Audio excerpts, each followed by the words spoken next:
እነዚህን ቃላት በትክክል መጠቀማችሁን እርግጠኛ ሁኑ። አብዛኛው ሰው ይሳሳታል።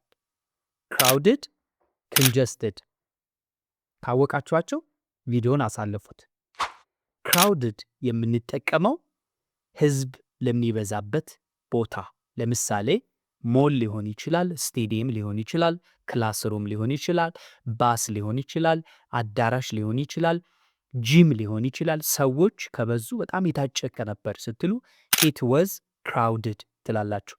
the gym was crowded, the mall was crowded, the bus was crowded ብላችሁ መጠቀም ትችላላችሁ። congested የሚባለው ግን መንገዱ በተሽከርካሪዎች ሲዘጋጋ ወይም ደግሞ በጣም ብዙ መኪኖች ሲኖሩ ምን ይባላል? the road is congested ትላላችሁ ማለት ነው። the road is crowded ካላችሁ ስህተት ናችሁ፣ ተሳስታችሁ ነበር። ከዛሬ ጀምሮ ታስተካክላላችሁ፣ ችግር የለውም። እስካሁን ስላያችሁኝ ቴንኪው። ኮፒ ሊንክ በማድረግ ተባበሩኝ። መልካም ቅዳሜ። keep learning